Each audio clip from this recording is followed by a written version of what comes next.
Hello, ഞങ്ങൾ കൊറിയാത്തിൽ മാമ്പഴത്തോട്ടം കാണാനായിട്ട് പോവാണ് കേട്ടോ. പെട്ടെന്ന് എടുത്ത തീരുമാനമാണ്. പോകാൻ തുടങ്ങിയപ്പോൾ മുതൽ മറിയാമ്മ ഭയങ്കര എക്സൈറ്റഡ് ആയിരുന്നു കേട്ടോ. അവളുടെ ടോയ്സ് ഒക്കെ എടുത്തുകൊണ്ടാണ് വണ്ടിയിലോട്ട് വരുന്നത്.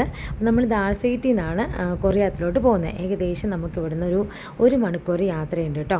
അങ്ങനെ നമ്മൾ കൊറിയാത്തിലെ മാമ്പഴത്തോട്ടത്തിലെത്തി. രണ്ട് സൈഡിലും നിറയെ മാമ്പഴങ്ങളും അതുപോലെ മാമ്പഴത്തോട്ടമൊക്കെയാണ് കേട്ടോ. അതുപോലെ തന്നെ നിറയെ പപ്പായ മരങ്ങളുണ്ട്. അപ്പോൾ നല്ല മാമ്പഴവും പപ്പായ പഴുത്തതും ഒക്കെ ഉണ്ട് കേട്ടോ. അതുപോലെ വേറെ ഒരുപാട് പച്ചക്കറികളൊക്കെ അവിടെ ഉണ്ട് കേട്ടോ. അതുപോലെ തന്നെ ഈ തോട്ടത്തിൻ്റെ നടുക്കേക്കിടെ നിറയെ നമ്മുടെ നാട്ടിൽ കനാല് വെള്ളം പോവില്ലേ, അതേപോലെയൊക്കെ വെള്ളം പോകുന്നുണ്ട് കേട്ടോ. ഭയങ്കര രസമാണ്. വെള്ളത്തിൽ കുട്ടികൾ കളിക്കുന്നതും കുളിക്കുന്നതും ഒക്കെ ഉണ്ട് കേട്ടോ. അതിലിവിടെ നിറയെ മലയാളികളും വന്നിട്ടുണ്ടായിരുന്നു കാണാനായിട്ട്, ഞങ്ങളെപ്പോലെ തന്നെ കേട്ടോ. അതുപോലെ അവിടുത്തെ നാട്ടുകാരും ഉണ്ടായിരുന്നു കേട്ടോ. എല്ലാവരും നല്ല സഹകരണമുള്ള ആൾക്കാരാണ്. അപ്പോൾ ഞങ്ങളതിന് ശേഷം മറിയാമ്മയ്ക്ക് അവിടെ കുറച്ച് ആടിൻ്റെ ഫാമുണ്ട് കേട്ടോ. അപ്പോൾ ആടിനെ കാണാനായിട്ട് ഞങ്ങൾ പോയേ.